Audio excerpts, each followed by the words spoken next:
better idea to get rid of the Somebody background. has. Is it okay now? It's better, sir. You're looking Did he silent. do whiteboard केलाय? Did he go back? हो चुकून झालं ते. Is it okay now? No. Did he Sunil just जी आप close and it? कर दीजिए ये white board, नहीं तो मुझे कोस्ट बना दीजिए. Is it okay now, Piyush? No, sir. You it's can not get okay. rid of the screen, sir. Just put no background, or you can just say blur my background on the same place.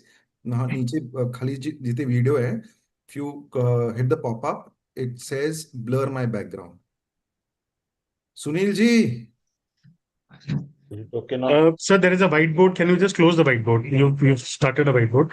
Just close the whiteboard. You will have to close the. Okay. Sir, the whiteboard is closed. You can please start. Are we live? So it's 8:01. We are live, please. Okay. So very good evening, everyone. Thanks for tuning in. And after a couple of weeks, we come back to the most popular series again, case presentations. We have two young residents presenting today. But before I go into that, I would like to just remind everybody of all the events that are happening in our state today. These are difficult times. And I'm sure most of you all are aware that Maharashtra Ophthalmic Society has expressed support to the Indian Medical Association in basically requesting the government to reconsider and make sure that BHMS doctors, of course, they are in their own right, but not to prescribe allopathic medicines. I'm sure all of you all are aware of that. So there is a strike with that regard tomorrow. So I would strongly encourage you, all of you all, to honor that strike on behalf of the president of Maharashtra Ophthalmic Society, Dr. Shirish Tarat, our secretary, Dr. Viral Shah, and our treasurer, and myself, the chairman of the scientific committee. I strongly recommend that we all support them wholeheartedly. So with this, we move on to this session today. We have two young residents, Dr. Nikita Damle, who is a JR3, third-year resident at Vaishampayan Memorial Government Medical College in Solapur, who has been ably mentored by their head of department, Dr. Snehlata Yelamkar, at Solapur, who's going to be presenting a case of moderate NPDR with diabetic macular edema. And special kudos to our second presenter, who is a first-year resident, so not just 6 months into her residency, Dr. Ansari Sobia, from the Department of Ophthalmology in Government Medical College, Jalgaon, very ably mentored by Professor and Head, respected Dr. Dharmendra Patil sir, who's the head of department at GMC Jalgaon. And we have two extremely well-known and excellent panelists, Dr. Ruchi Mittal, who's a vitreoretina consultant at LG Eye Institute and Kapil Eye Institute at Ambala in Haryana. She's a alumni of Sankar Nethralaya and a very prominent retina surgeon herself.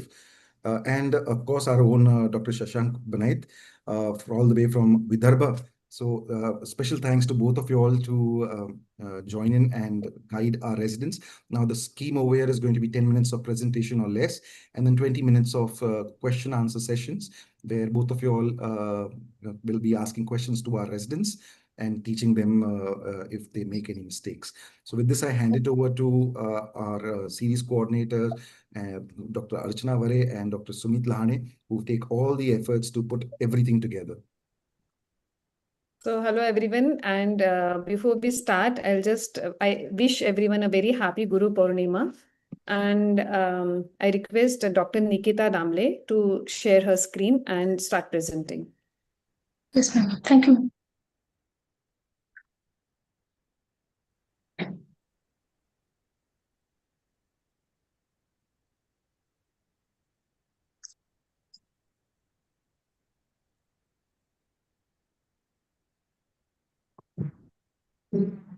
One second, ma'am.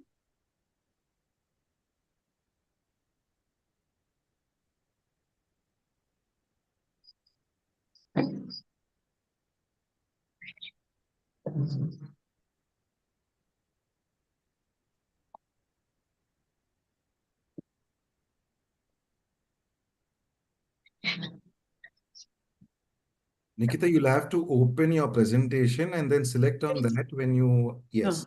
You can go Now to, slide. Yeah, all good. Full screen. you can, Go to the first slide. Yes, ma'am. Okay. Good evening. I'm Dr. Nikita. I'll be presenting a case of moderate NPDR.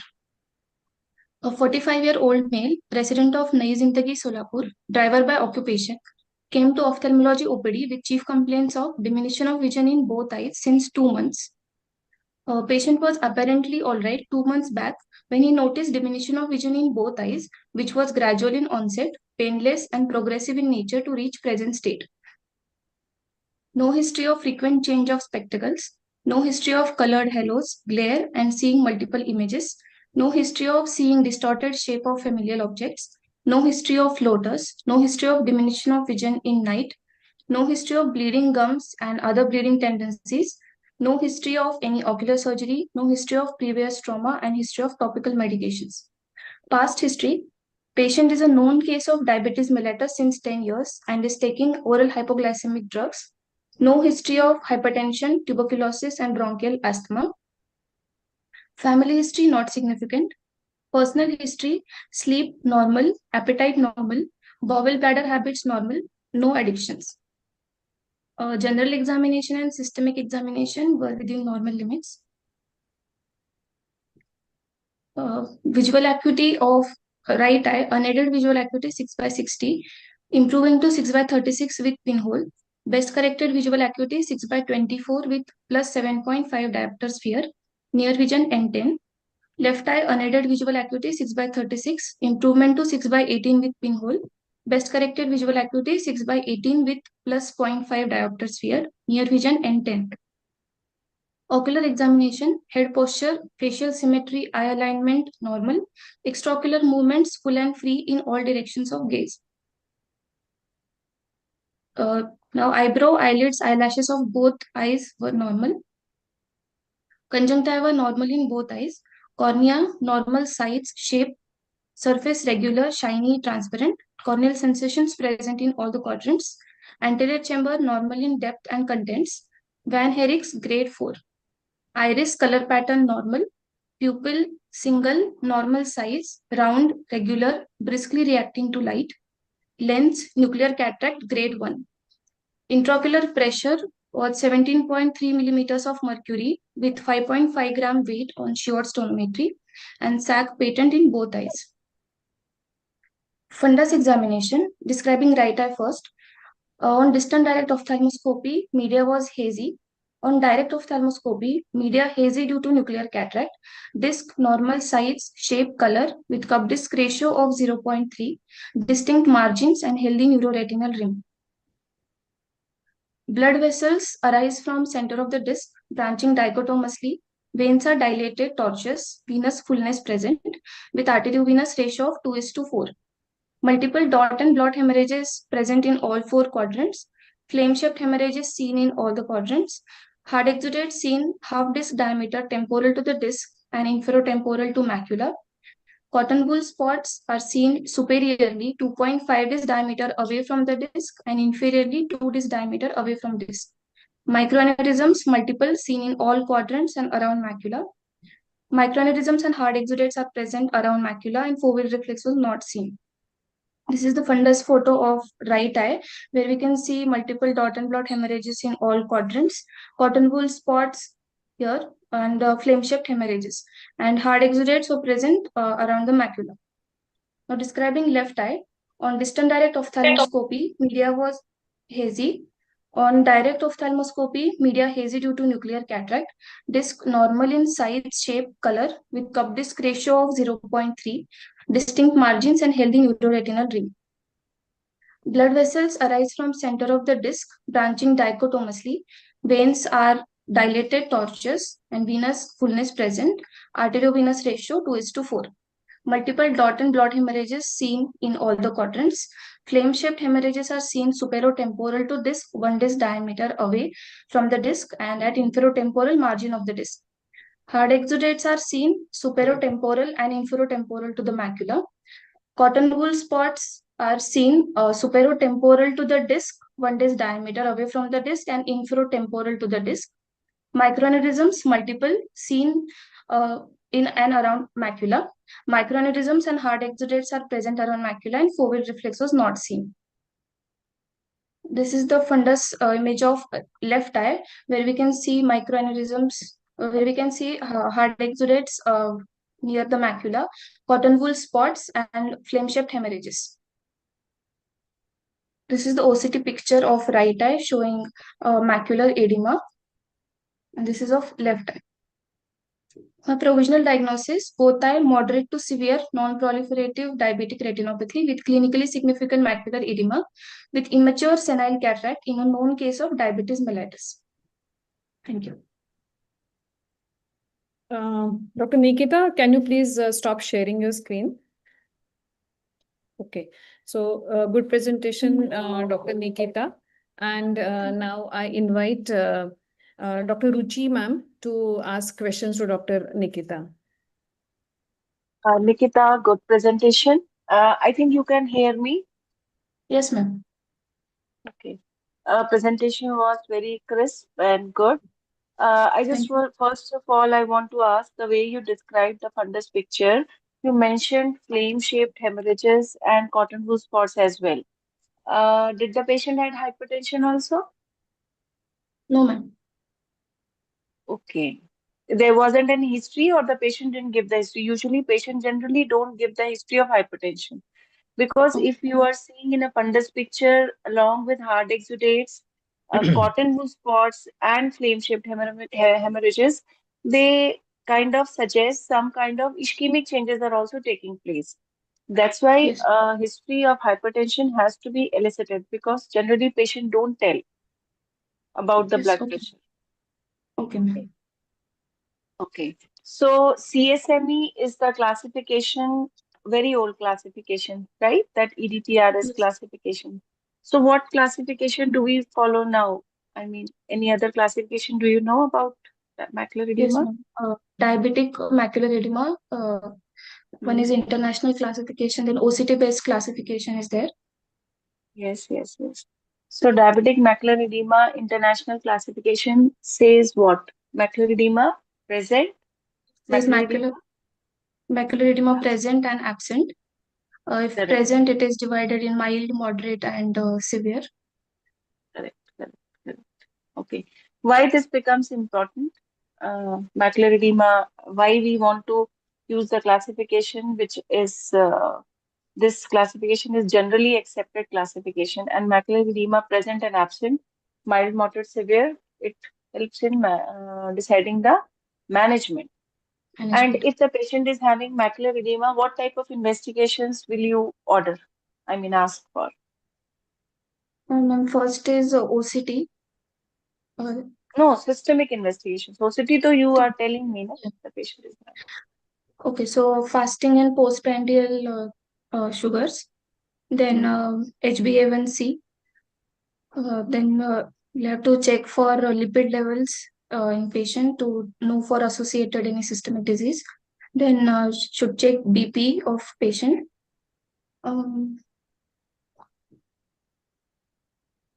Anything in renal you want to check? Yeah, renal function tests to rule out nephropathy. Okay, but there is one specific test which we generally recommend when the patient is having so much of macular edema. Can you tell me?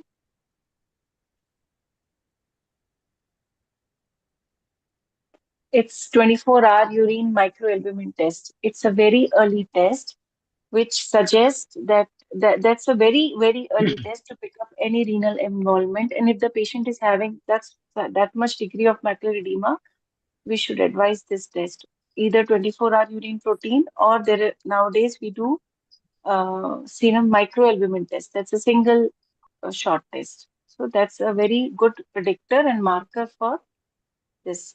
And if it is raised, suppose the renal functions are altered, then how will the macular edema and renal function, they prognosticate?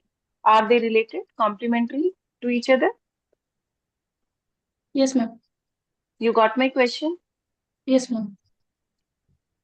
So if the macular edema is also there and renal or these are poor prognostic factors. Yes, ma'am. OCT place classification may mainly macular edema is divided into 3 forms, right? Yes. What are those forms? Center involving macular edema, non-center involving diabetic macular edema. There are, what is spongiform macular edema? Or cystoid macular edema?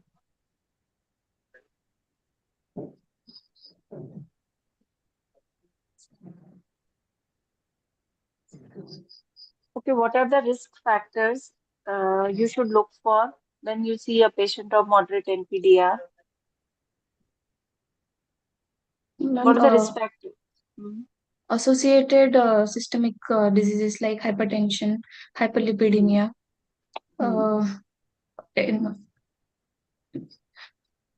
kidney disease. Duration of diabetes is important. Then the blood sugar level controls. But duration of diabetes is Obesity. very important. Very good. Obesity is a risk factor. Correct. In smoking. Anemia. Anemia is. Anemia is a risk factor. Okay. So I was just asking you about the types of macular edema. They are spongiform, cystoid, neurosensory, and VMT. So why this is important on OCT? The picture which you showed, it had which components of macular edema? If you see your OCT picture, what type of macular edema it was?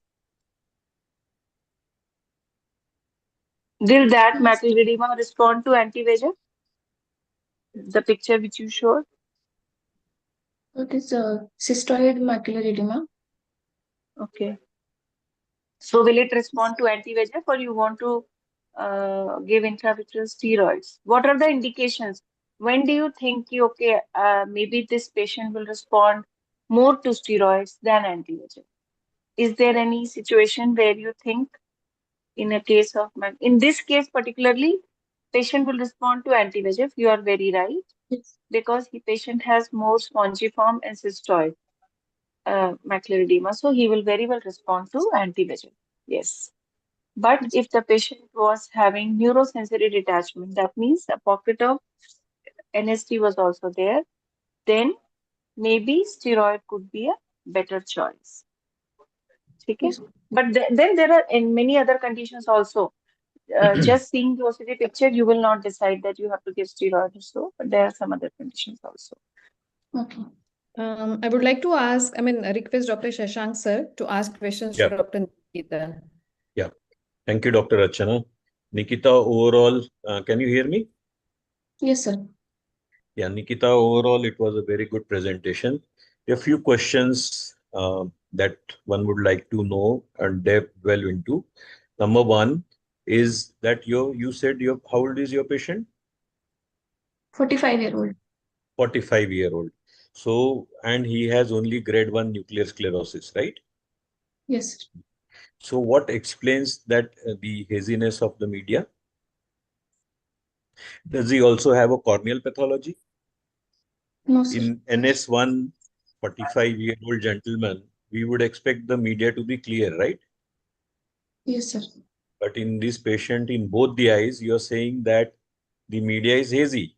So can you enumerate few causes wherein the media becomes hazy in a patient of diabetes, other than nuclear sclerosis? Sir, if there is any. Got my question?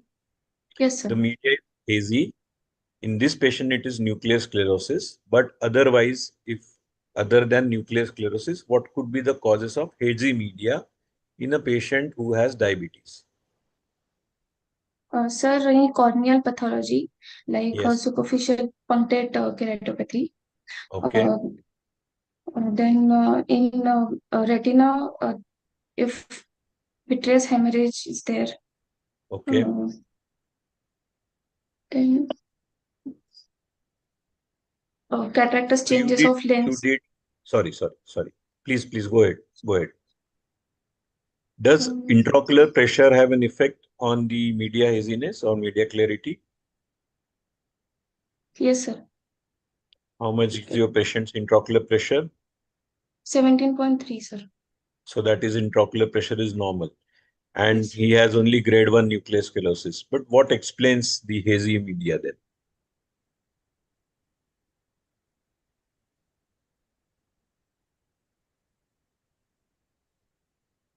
Okay. Now let's go to your fundus findings. So disc margins you said were normal, but were they clear in the left eye also? Sir, In in left right eye, eye? there were flame-shaped hemorrhages at the disc. Okay. So let us find out what are the causes of hemorrhages on the optic disc nerve head.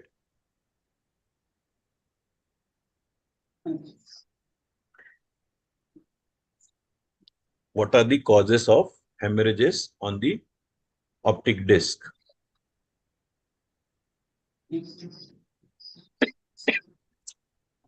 Does it happen because of diabetes or any other ocular causes of optic In disc hemorrhage? diabetic papillopathy? No. In Okay. papilloedema. Okay. In optic neuritis. So diabetes we know is also associated either with normal tension glaucoma or low tension glaucoma. So if you are seeing optic disc hemorrhages in a patient of diabetes, we should also look for whether the patient is suffering from normal tension glaucoma or low tension glaucoma. Okay, because of the effect, the optic nerve head blood supply is affected in diabetes mellitus.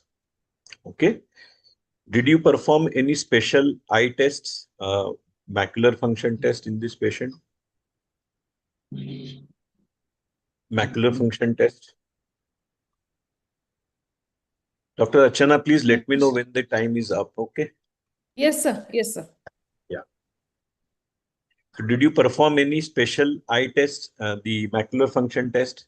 What macular Sir, I function test we are performed looking? Amsler Amsler. grid test I performed. Okay. Yes.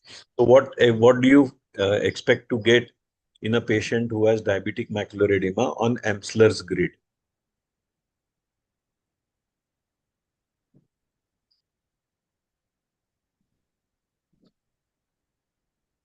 Will there be any metamorphopsia? Yes. Metamorphopsia means micropsia, macropsia, both. What do you get? Micropsia or macropsia?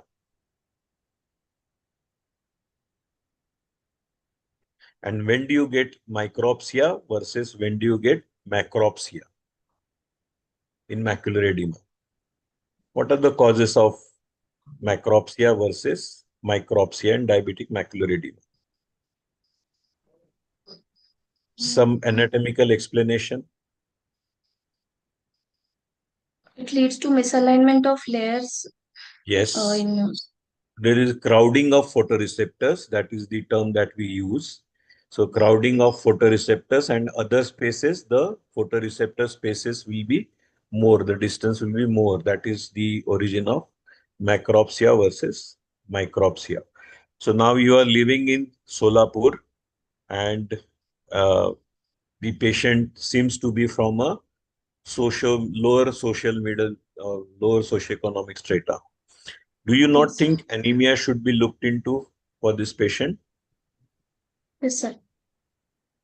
So what test would you like to order for this patient? Suppose if you are JR3 and you are taking care of this patient and you want a systemic profile of this patient, what all investigations can you enlist them? So complete blood count, Yes. then renal function test, liver Yes. function test, then Yes. for lipid profile. Yes. And obviously blood sugar fasting and post-meal. Sugar fasting post-meal. Yes. Suppose if this patient has post-meal blood sugar of 350, fasting blood sugar of 210, his renal function is okay, his blood pressure is 180 by 110.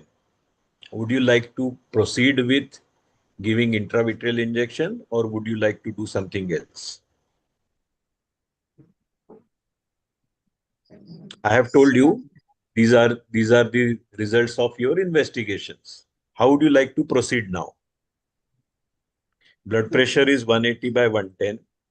Post-meal sugar is 350. His lipid profile is also deranged. Would you like to give intravitreal injection, or would you like to do something else for this patient? So I'll perform lasers in such cases. Okay. Okay. We all know that the diabetic macular edema is more of a systemic disease. It's not a local disease so much. So we have to first regulate his blood pressure, blood sugar. We have to get his sugars under control. If he has anemia, we have to correct anemia. If his lipids are deranged, we have to look after that also. If his creatinine is raised, we have to control the renal factors as well. And only then, after all these things are done, only then you think of doing an intravitreal injection. Because intravitreal injection does not last that long. Okay, depending upon the injection, it may last for maybe up to 2 weeks to 3 weeks, in some cases up to 6 weeks. If you give a steroid, it may last for up to 6 weeks. Okay, so first you have to get the systemic things under control, only then you should think of giving injections. Okay, and that is why in a patient of diabetic macular edema, it is imperative to do all the systemic workup before you think of the further line of treatment. Yes. Dr. Archana, I think I'm done with my questions. We can proceed it. Okay. May I add a few things? Of course, of course. So wonderful questions, Banai sir and Ruchi madam. Very well answered, Nikita. First of all, very nicely described in detail. Now, was there a reason that you used Shiort stonometry during your examination? You don't have an inclination tonometer available in your department? Yes, sir, we have it. Are you sure you have it? Yes, sir. Then in that situation, you should use Goldman applanation. This is the gold standard of checking the intraocular pressure. Shiorts is pretty much outdated. So I don't even remember the last time I saw a Shiorts tonometer. Okay. Now, one advice to you would be that instead of mentioning in a lot of detail, which you did very well, your description of the fundus picture, it's always better to have the picture in front of you and then describe the picture by yourself so that you, the examiner, or somebody else can see what is actually going on rather than trying to have a visual picture in your mind. Okay. Yes. Third thing is that when you showed us the OCT, you should have spent a little more time on the OCT, describing the OCT, making efforts to have studied it properly, and also making sure that you mention it as diabetic macular edema, not just macular edema, or clinically significant macular edema, because diabetic macular edema can be center involving and non-center involving. So you have to make sure that you describe it that way. Okay, what stage of NPDR was your case? So moderate and NPDR to severe, moderate to severe. There is nothing like moderate to severe. It's either moderate, it's either severe. Sometimes there can be confusion between severe and very severe, but there is never a confusion between moderate and severe. When would you call it severe? Sir, when there are hemorrhages in all the four quadrants, What is that venous rule called? bleeding in. What is that rule called? 4-2-1 rule. So you have to specifically mention, you're a postgraduate student, you have to mention these things, that it's the 4-2-1 rule. And then you go ahead with describing what the 4 stands for, what the 2 stands for, and what the 1 stands for. Why was it not PDR? I would say it's PDR. How can you prove me wrong? So there were no neovascularization Right. at the disc or elsewhere in the retina. Right. So there was no NBD and there was no NBE. Very good. Okay. What about what is your next step going to be for just in 1 minute, we'll finish off. What is the next step for the macular edema? How do you want to manage it? At least theoretically. Sir, I would like to give anti-VEGF Okay. the patient. How does it help?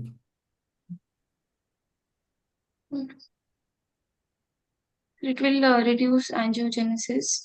But there is no angiogenesis right now, no? You said there is no new vascularization over there. So you must read why anti-VEGFs are helpful. Just giving anti-VEGFs is not going to be useful. You should know why you're giving them in the first place. Dr. Uchi asked you a question about steroids.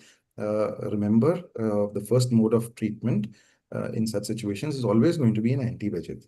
No matter what kind of edema there is, that will you read up upon why, because we don't have time right now for me to explain to you. And then in case if it is a non-responder, then we definitely do switch to steroids also. Do you know, quickly, can you tell me what kind of anti-VEGFs are available? Sir, bevacizumab, ranibizumab, aflibercept. Good, that's 3. These are quite older molecules. Do you know anything about any newer molecules? Ferrocimab is one newer molecule. Okay. Torocizumab is. Sorry? The approved one is something like that. It's called brolucizumab. Okay, there are many more. I would have asked you more. See, but yeah, brolucizumab. yes, very good. Okay, now suppose now you settle the diabetic macular edema. Now the patient is sitting only with a moderate NPDR. What is your advice going to be to him? Sir, I advise patient to do follow-ups, regular follow-up to What the is regular follow-up? clinic and People to ask you what is regular. in every 3 months. 3 months is an overkill, don't you think? What is the follow-up schedule for patients with PDR? Suppose you settle the PDR. PDR is now stable. Then you call those patients after 3 months. For a moderate NPDR, if you call them after 3 months, you lose those patients to follow-up. Why? Because they're not seeing anything happening wrong, anything going wrong. Yeah. After every 1 to 2 weeks. No, so you're getting me wrong. It's a moderate NPDR. It's not as sight threatening or vision threatening. So you're going to give them some leeway, some relaxation time. You express the importance of good blood sugar control, etc. So you tell them something. Do you know what the DCCT trial was? It's a diabetes control and complication trial. What did the trial say? The blood sugar control will decrease the progression of diabetic retinopathy. Very good. So the good blood sugar control will reduce the progression. So that is correct. And very stringent control is going to also be dangerous. That is also not advisable. So what essentially these trials told us is that give us a protocol for follow-up. So patients with NPDR, you don't need to be very aggressive with them unless their vision lowers. That means they develop diabetic macular edema. So you have to sensitize them about diabetic macular edema. Tell them that what things can go wrong, how ischemic changes can happen in the retina. Even in illiterate patients, you should be able to tell them in their own mother tongue, and that they can develop swelling in the center, which they will be able to recognize with their vision coming down. All right. And if that is fine, if the vision is fine, then a follow-up of around 10 to 12 months is more than sufficient for moderate NPDRs. If it's very severe NPDR, then because now you're worried about progression to PDR.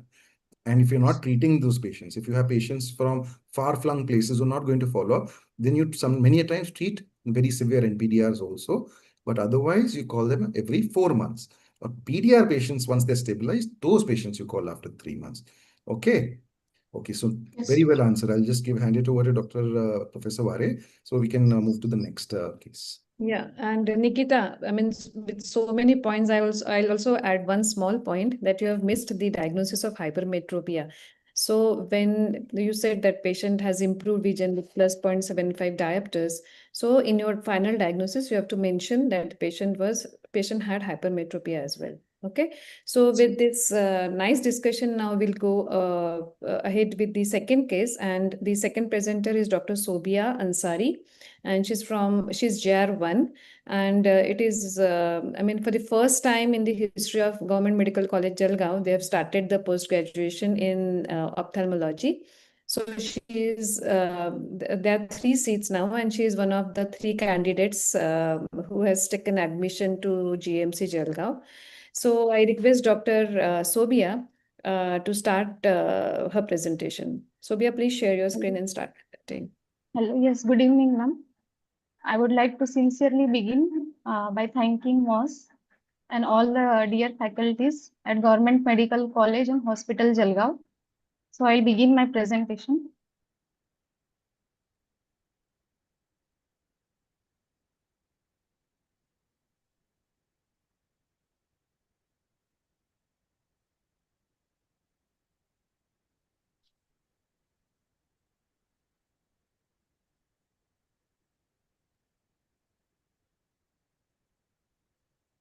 I'm waiting for you to make it slideshow mode, Doctor.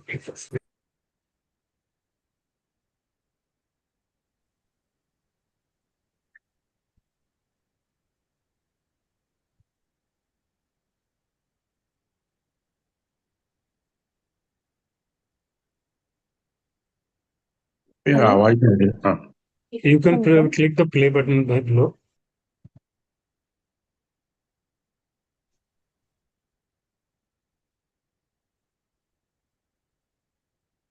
So there's Hello, a sir. Can there's you? a red button on the lower bottom side of your slideshow.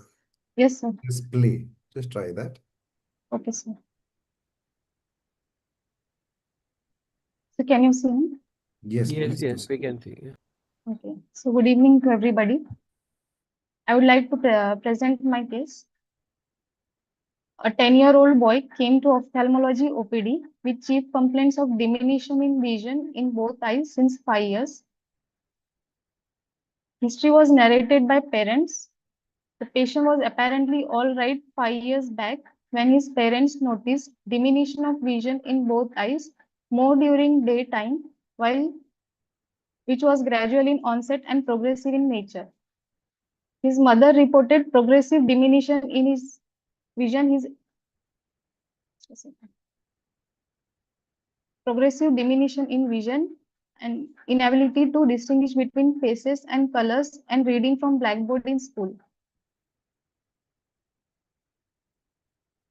There was no recent history of using spectacle, no history of difficulty seeing at night, no history of any past head injury, no history of black spots, no history of flashes of light, no history of wavy vision. Past history, no history of any major systemic illness. Birth and developmental history, full-term normal vaginal delivery in hospital, no history of any NICU admissions. Family history, patient is a first affected child of non-consanguineous marriage, no similar history in any of his siblings or first-degree relatives. Pedigree chart. Personal history, diet mixed, sleep is normal, appetite normal, bowel and bladder habits normal. General examination, general condition is fair, normal build, well nourished, conscious, cooperative, well oriented to time, place and person. General physical examination, normal. Systemic examination, normal, within normal for all systems. Ocular examination, head posture normal, facial symmetry normal, eye alignment normal, extraocular movements full and free in all directions of gazes. For right eye, visual acuity is 6/60. Vision with pinhole is no improvement. Near vision N12. Color vision with Ishihara's charts can read 0 plates. For left eye, vision is 6/60. Vision with pinhole, no improvement. Near vision N12 can read 0 plates with Ishihara's. Anterior segment findings for right eye. Eyebrow normal, eyelids normal, conjunctiva clear, cornea clear, anterior chamber normal in depth and content, iris normal in color and pattern, pupil round regular reacting to light, no RAPD, lens clear, intraocular pressure by non-contact tonometer 15 mm of Hg in right eye. For left eye, anterior findings, eyebrow normal, eyelids normal, conjunctiva clear, cornea clear, anterior chamber normal in content and depth, iris normal in color and pattern, pupil round, regular, reacting to light, no RAPD. Lens clear, intraocular pressure by non-contact tonometer 16 mm of Pg. On distant direct ophthalmoscopy for right eye, media is clear with a red glow. On direct and indirect ophthalmoscopy, disc normal size, normal shape, pink in color, well-defined margins, neuroretinal rim is healthy with cup to disc ratio of 0.3, arteriovenous ratio of 2:3. At macula, a well-defined transversely oval lesion, 2 disc diameter in size, along the transverse and the vertical meridian.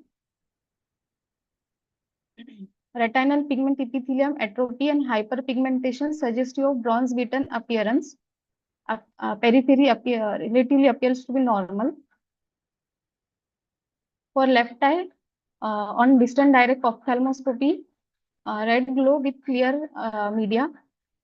Direct ophthalmoscopy and indirect ophthalmoscopy, normal in size, normal shape, pink color, well-defined margins, neuroretinal rim is healthy with a cup to disc ratio of 0.3, arteriovenous ratio of 2:3, macula, a well-defined transversely oval lesion of 2 disc diameter in size along the transverse and vertical meridia with retinal pigment epithelium atrophy and macular changes. Suggestive of bronze beaten appearance. Periphery appears relatively normal. On fundus autofluorescence, central hypoautofluorescence surrounded by hyperautofluorescence. Central hypoautofluorescence surrounded by hyperautofluorescence.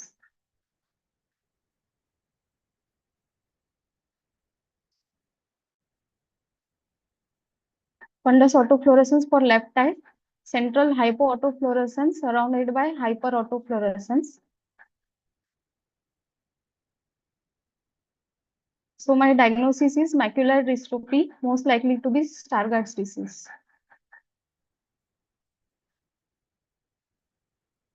Okay, Sobia, good presentation. Can you please stop sharing your screen now?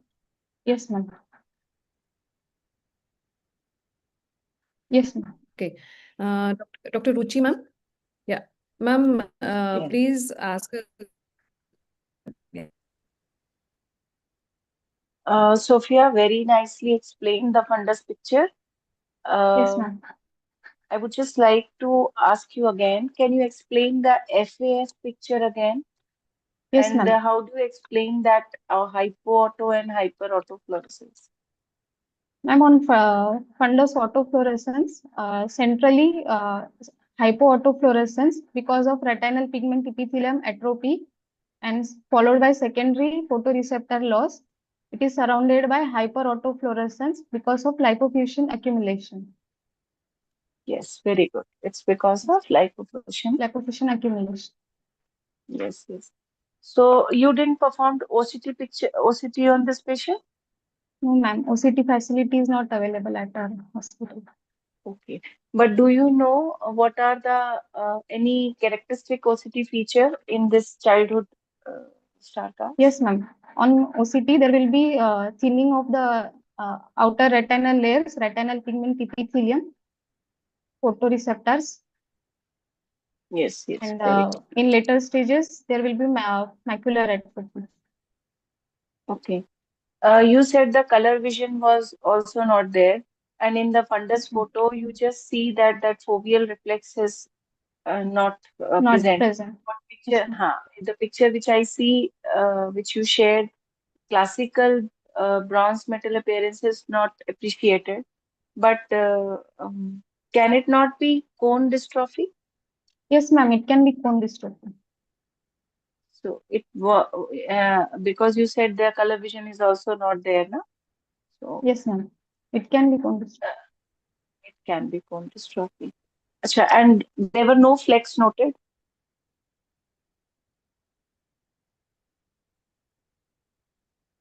Sophia? Are you there? I think she has lost the connection. Sobia? Hello. Huh. Hello. Yeah, it's in now. So, what is the classical presentation of Stargardt's disease?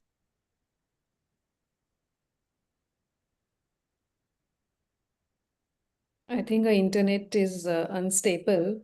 Huh. Yeah, I can understand. Now she's there. Sobia, can you hear us? Hello. Ma'am, Sobia? the Yeah. network is a little slow at Hello. her.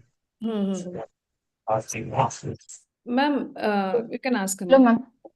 What is the classical presentation of Stargardt's disease? Is it only the macular involvement or something else is also seen on the fundus? Ma'am, variant of Stargardt disease is fundus flavimaculatus. Flecks are also seen in the periphery. Stargardt disease can present in childhood. It can also present in adult stage. What Yes, is the ma'am. Let us age see. group? What is the age group when it generally presents? In later presentation, more than 50 years, ma'am. More than 50 years. Yes. So what is the DD at that time? Differential diagnosis, most common. Ma'am, it can be cone dystrophy. In Best, age 50, place 50.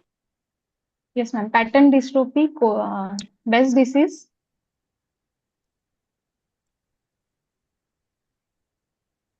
Central areolar choroidal dystrophy. When we are talking about the age and you see a picture like this, we generally tend to call it as a age-related macular degeneration Macular also. dystrophy. So sometimes presentation of Stargardt at this age is also confused with that. There is one classical finding which is noticed on fundus fluorescein angiography. What do you call this? Some classical finding we generally say ki on FFA we see like this, then it's a Stargardt.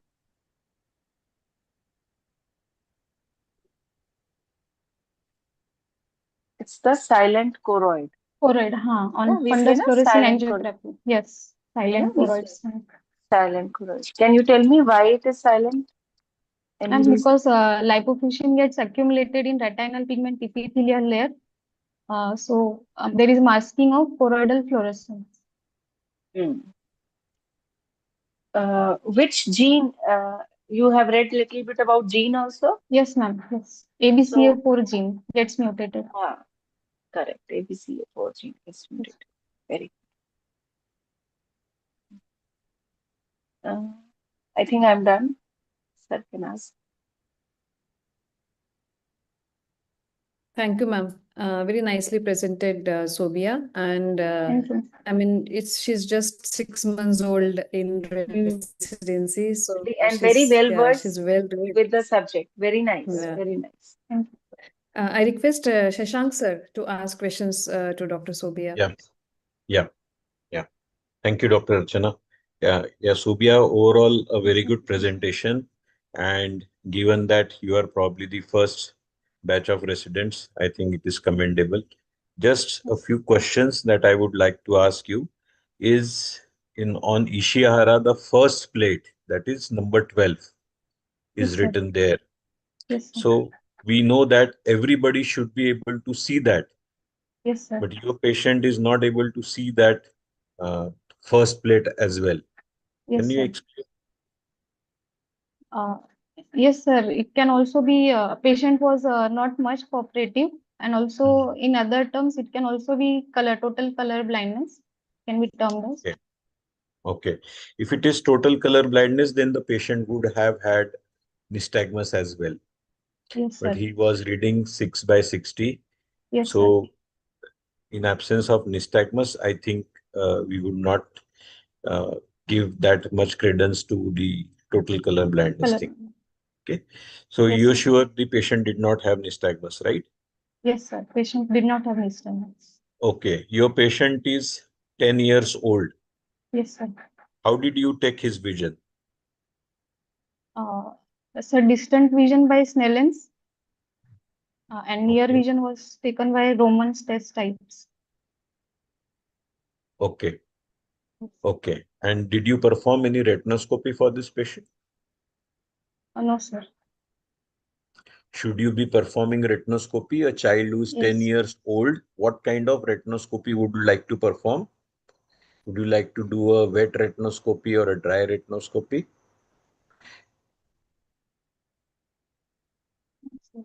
Wet retinoscopy is when we call it as you put mydriatic and cycloplegic drops in the patient's eyes and then do a retinoscopy. Yes. Okay, that is retinoscopy under mydriasis or cycloplegic refraction. Okay, so child is 10 years old.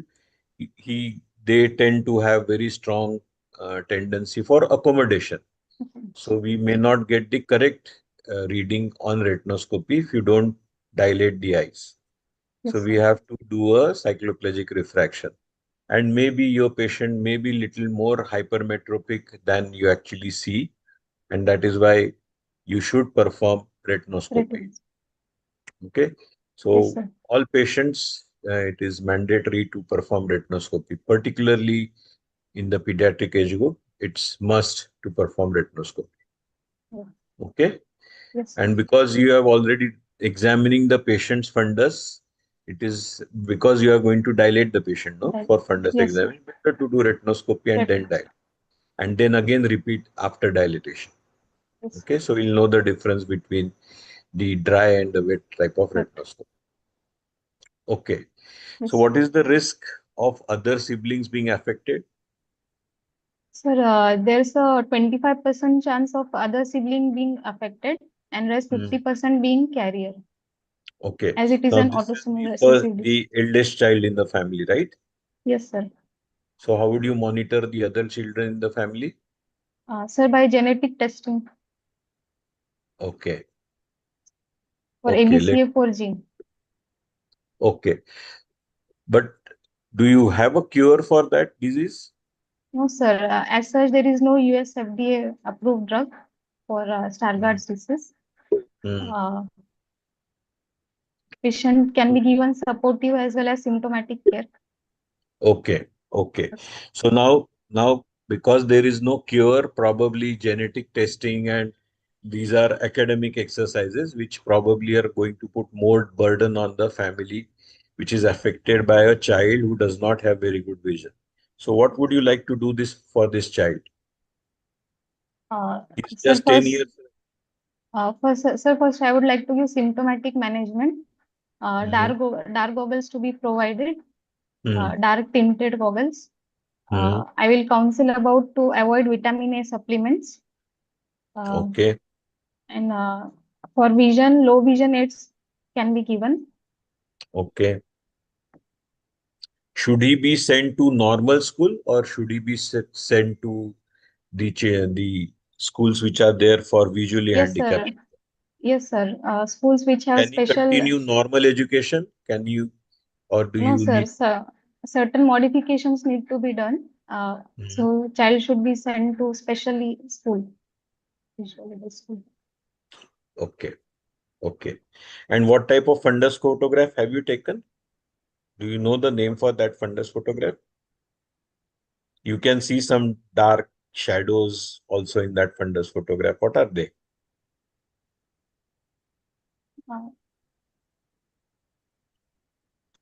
It's a wide field fundus photograph White that field. you. And those shadows that you see are the patient's eyelashes. Eyelashes, yes, sir. So that is not a fundal abnormality. It's the eyelashes effect that you are seeing. Yes, okay, sir. Great. All in all, good presentation, and you read well about the subject. Dr. Archana, I think I am done with the questions. I hand over it to you now again. Okay, thank you so much, sir. Ruchi ma'am, would you like to give some concluding remarks on this case? See, overall, it was a nice presentation, and she presented very nicely. Only thing what I thought was to complete the presentation, we should have all the possible modalities, whichever Like she had fundus photo FAF, but OCT was missing, which also has some classical features. And angiography should have been done because if they are having a fundus photo, at least angiography could have been done to uh, be more supportive to make the diagnosis when you are presenting a case. Yes. Otherwise, overall good.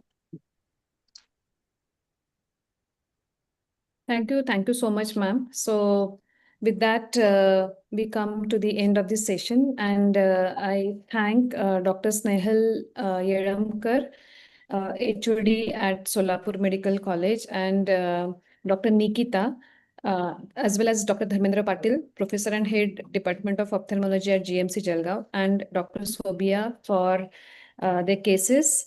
And now I request Dr. Shirish Thorat sir. Thorat sir? Okay. Thanks, Yes, I'm audible. yeah. Yes, sir, very much, very much. Yes, yes, network is very poor. Sir, I request you to give some concluding remarks, sir. And then I request Dr. Sumit Lahani to give vote of thanks at the end. Okay, thank you, Archana Madam. First of all, let me wish you a very happy good Guru Purnima to all. Thank you, sir. Thank you so And much. I really thank all the mentors and faculties for sparing your valuable time for this webinar. And my special thanks to all of you, all teachers, mentors, and gurus for shaping the students' lives and guiding them through the lives. Archana Madam, I'm really happy for these students that they are being mentored by such a finest teachers, and I wish them all the best luck throughout their life. Friends, my special thanks to our scientific committee, Dr. Piyush sir. My special thanks to Dr. Archana Madam and Dr. Sumit sir for all the hard work. Sir, to all of you too. And I wanted to appeal something. Most importantly, my appeal to all our members to please support IMS call for strike tomorrow. Friends, IMS is not against any pathy or any like BMS or BHMS. It's only the mix-up of the science and pathies which we are opposing. And this is not good for the patient. So stand united and be in a supportive mode for strike for tomorrow. Thank you. Over to Archana. Thank you, sir. Dr. Sumit, vote of Yes. thanks. So good evening, everyone, and happy Guru Purnima to everyone. Thank you, Dharmendra sir and Snehalata ma'am for training your students and mentoring them so well that they presented these cases very nicely. And congratulations, Dr. Subia and Nikita, for such a nice presentations. And of course, Sashank sir and Ruchi ma'am, you made us realize and memorize our PG Viva days. Thank you so much for such a detailed Viva and giving your insight for every question that you ask. And of course, I would like to thank our MOS organizing committee and Entoad for supporting all this. And thank you, Archana ma'am, for your complete efforts for mentoring the students and taking all the pain to coordinate the whole program. Thank you, everyone, once. Thank you. Thank you. Thank you, sir. Thanks. Thank you. Thank you. Thank you. Thank you so much. Sabia, Thank you. congratulations. Sabia Kitibar. Thank you, Sunilji. We can end the Piyush. meeting. That was a very good mentoring. Thank you. Thank you. Thank you. Archana, thank you Archana for madam, joining. madam's guidance was there. Are we still live? Sunilji, are we still live? I think it's best left right now. Thank you, Thank Niti you, sir. Archana Madam. Thank you, Piyush sir. And thank you for this opportunity. No, both these girls, they presented very well. Very well. And Ruchi ma'am and Shashank sir, I mean, they were so good in asking them questions, and whatever questions are asked for MS exams, those questions were asked by them. So really thankful to both of them. Absolutely, absolutely. Both conventional and unconventional questions, which perhaps are left out, very well covered by sir and madam. Yes, yes, yes. And it's so nice to see DD sir. And they were not typical examiners, they were friendly students. Yes, yes. Hey, even I also enjoyed this. So I really loved this, remembering my old PG days. That Ma'am, the tension on the faces of the girls was reminding of our own Viva days. yes, ma'am, That was and this session is amazing. like seen all over Maharashtra by most of the PG students, and even if they are not live today, they will make sure that they see the recorded versions later on either YouTube or Facebook. Oh, So very good. we get very nice feedbacks about this PG activity session, the guest presentation This is a session. very nice initiative, really. Very good, Dr. Piyush. I'm very inspired that this type of thing should be done at these levels. Thank you so much, Thank ma'am. you बहुत so much. deep Thank you. effort. Thank you so And much. Vikas sir को भी जल्दी से Thank you. बुलाते हैं ताकि सब हाँ, अपने sure, sure. अपने बच्चों को सिखा दें थोड़ा. Sure, sure. Thank you. Thank you Thank so you. much. Good night. Thank you. Good night. Thanks for Okay. one. Thank you, Yeah, sir. good night. Thank you, Dr. Good night. Piyush. Thank you. Good night, sir. Bye bye. Thank you. Good Thank night. you, sir. Thank you. Good night. Good night.